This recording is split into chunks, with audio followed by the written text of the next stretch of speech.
Hello my dear students, मैं Priyanka class 9 science chapter first में some topics की study आप सब कर चुके हैं।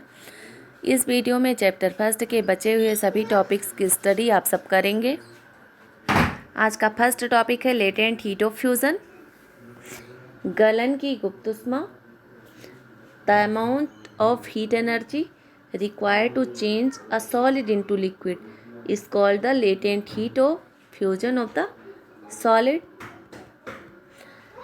सॉलिड को लिक्विड में चेंज करने के लिए हीट एनर्जी के जितने अमाउंट की ज़रूरत होती है उसे लेटेंट हीट ऑफ फ्यूजन कहते हैं उस सॉलिड का। एक बार फिर से सुन लीजिए, सॉलिड को लिक्विड में चेंज करने के लिए हीट एनर्जी के जितने अमाउंट की ज़रूरत होती है उसे लेटेंट हीट ऑफ फ्यूज़न कहते हैं उस सॉलिड का। एक इंटरेस्टिंग एग्जांपल देखिए यहाँ पे। एक बीकर में हम लोग कुछ आइस ले लेते हैं, उसको हीट करते हैं, या धीरे धीरे लिक्विड में कन्वर्ट हो जाएगा। जब तक पूरा आइस लिक्विड में कन्वर्ट नहीं हो जाता तब तक उसका टेम्परेचर कांस्टेंट रहता है, निश्चित रहता है। ऐसा क्यों? आखिर जो हीट दिया जा रहा था वो जा कहाँ रहा था? एक क्वेश्चन यहाँ पर उठता है ना। चलिए हम लोग देख लेते हैं। एक्चुअली हो क्या रहा था, आइस के पार्टिकल के बीच में फोर्स ऑफ अट्रैक्शन होता है, strong force of attraction.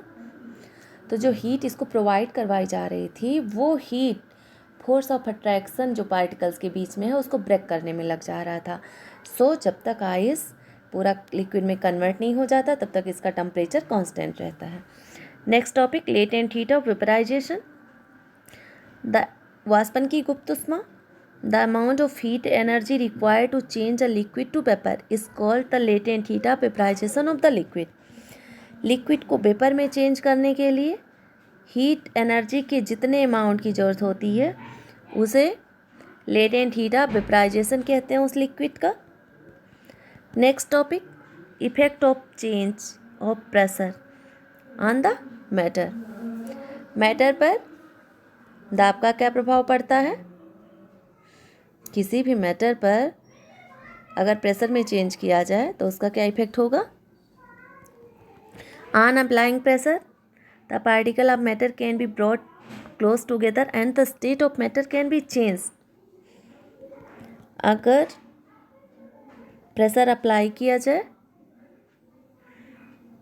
On applying pressure apply किया जाए, दाब लगाया जाए, the particle of matter can be brought close together.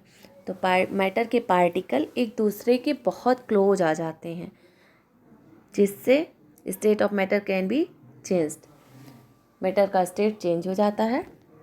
For example, carbon dioxide gas को सॉलिडिफाई करने के लिए बाय अप्लाइंग प्रेशर उस पर प्रेशर अप्लाई किया जाता है या उसका टेम्परेचर लो किया जाए। एक बार फिर से सुन लीजिए, कार्बन डाइऑक्साइड गैस को सॉलिड करने के लिए, सॉलिडिफाई करने के लिए उस पर प्रेशर अप्लाई किया जाता है या तो उसका टेम्परेचर लो कर दिया जाए तो वह ड्राई आइस में चेंज हो जाता है।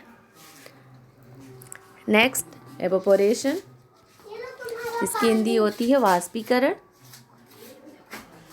The phenomenon of changing of a liquid into its vapor state at any temperature below its boiling point is called evaporation. Evaporation is a surface phenomenon. Liquid अगर वेपर स्टेट में change हो रहा है किसी भी टेम्परेचर पे, उसकी boiling point से नीचे, या ऐसे कह सकते हैं कोई लिक्विड अपने बॉइलिंग पॉइंट से नीचे अगर वेपर स्टेट में कन्वर्ट हो रहा है तो यह प्रोसेस एवोपरेशन कहलाती है।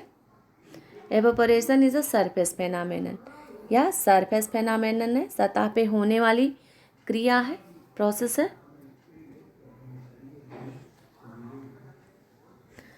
Next, factor affecting evaporation. कौन कौन से फैक्टर हैं जो एवोपरेशन पे इफेक्ट डालते हैं?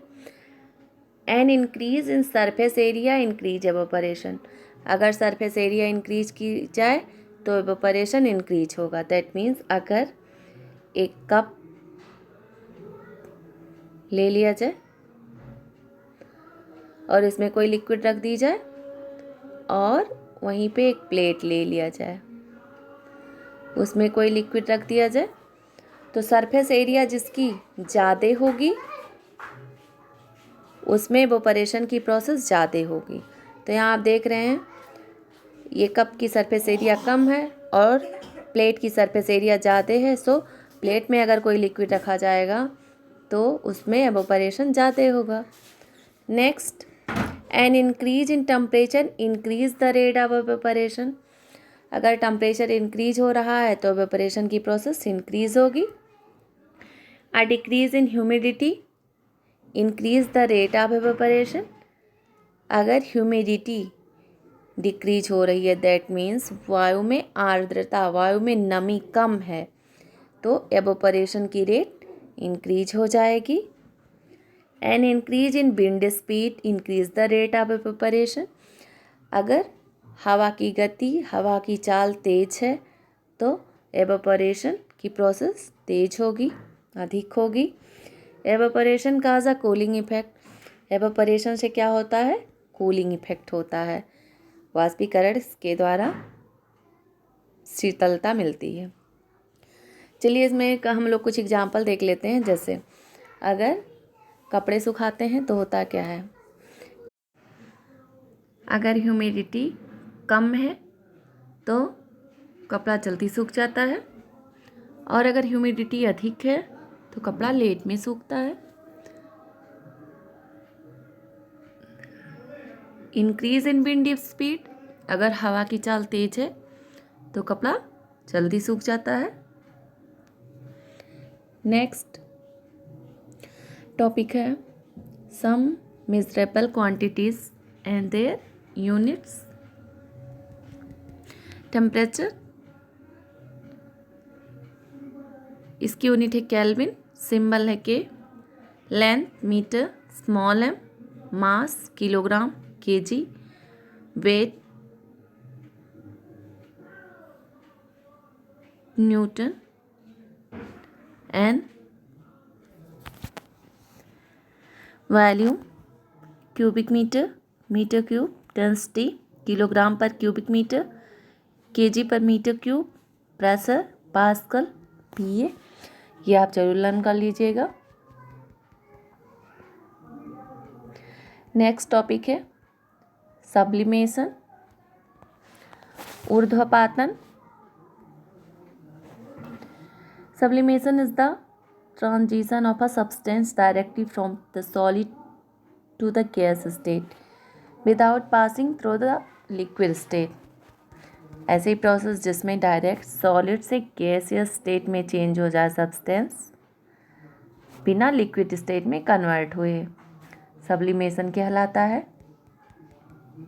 पर फिर से सुन लीजिए, सब्लिमेशन की प्रोसेस में सब्सटेंस बिना लिक्विड में कन्वर्ट हुए सॉलिड से डायरेक्ट गैसियस स्टेट में चेंज हो जाता है। इसका एग्जाम्पल है pure camphor, iodine, ammonium chloride. इन सब में सब्लिमेशन की क्वालिटी होती है।